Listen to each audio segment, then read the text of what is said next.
Video முழுக்க ஆபாசம், அசிங்கம், எல்லை மீறிய பிரியாணி மேன். திமுக விங்கிற்கு போன புகார், கைது.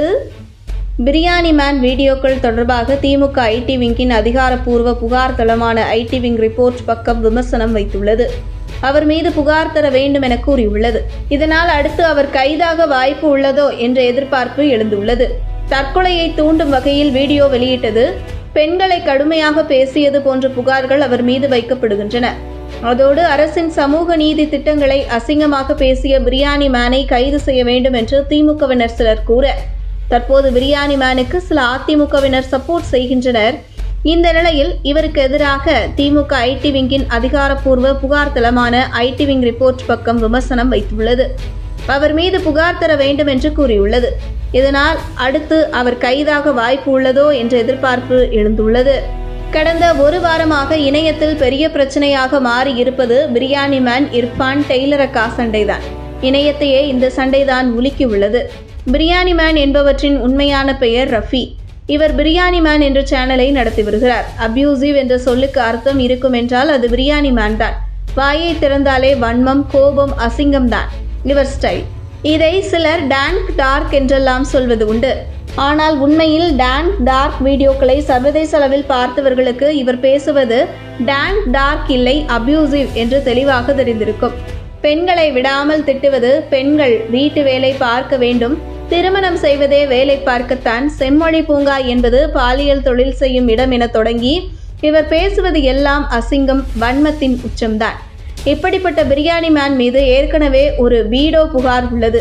அதாவது சிறுமிகளின் ஆபாச வீடியோக்களை பகிர்ந்து டெலிகிராம் குழுவின் அட்மின் ஒருவருடன் இவர் நட்பாக இருந்ததும், அதன்பின் விஷயம் பெரிதான போது இதிலிருந்து பிரியாணி மேன் எஸ்கேப் ஆனதாகவும் புகார்கள் வைக்கப்பட்டன. ஆனால் அது நேரடியாக பிரியாணி மேன் மீது புகார் வைக்க பெரிதாக ஆதாரங்கள் கொடுக்கப்படவில்லை. இப்படிப்பட்ட பிரியாணி மேன் தான் சமீபத்தில் இர்ஃபான் மீதும் டெய்லரக்கா மீதும் கடுமையான புகார்களை வைத்தார். இர்ஃபான் என்பவர் உணவு ரிவ்யூ செய்யும் நபர். டெய்லரக்கா என்பவர் தயாளு டிசைன்ஸ் என்ற நிறுவனத்தை வைத்துள்ளார். இது டெய்லரிங் நிறுவனம். இன்ஸ்டாகிராமில் இவர் டெய்லரிங் கற்றுக் கொடுக்கிறார். இதற்காக தனி பக்கம் வைத்துள்ளார்.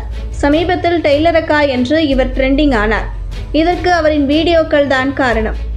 இர்ஃபான் டெய்லரக்கா அளவிற்கு பிரியாணி மேன் பிரபலம் கிடையாது. இப்படிப்பட்ட நிலையில்தான் பிரியாணி மேன் கடந்த சில நாட்களில் 2 பேரையும் தாக்கி வீடியோ போட்டிருந்தார். இனி நடந்ததை பாயிண்ட் பை பாயிண்டாக புரியும்படி பார்க்கலாம். பிரியாணி மேன் இர்ஃபானை பற்றி ஒரு வீடியோ வெளியிட்டிருந்தார். அதில் இர்ஃபான் மச்சான் ஏற்படுத்திய கார் விபத்து பற்றி விமர்சனங்களை வைத்தார். அது இர்ஃபான் செய்தது என்றும், விபத்து ஏற்படுத்திவிட்டு இர்ஃபான் நிற்கவில்லை என்றெல்லாம் கூறினார்.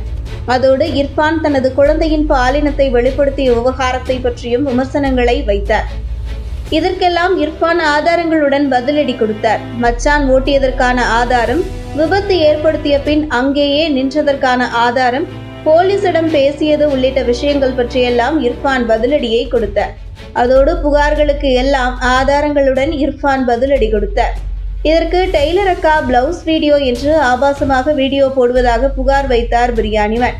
அதோடு நிற்காமல் டெய்லரக்காவை கடுமையாக தாக்கி பேசினார். அவர் பெண் என்பதற்காகவே கடுமையாக பேசினார். அதோடு இல்லாமல் அவர் மோசடி செய்வதாகவும் புகார்களை வைத்தார். ஆனால் இதற்கு டெய்லரக்கா பதில் தரவில்லை. நீ என்ன வேண்டுமானாலும் பேசிக்கிட்டு கெட என்று விட்டுவிட்டார்.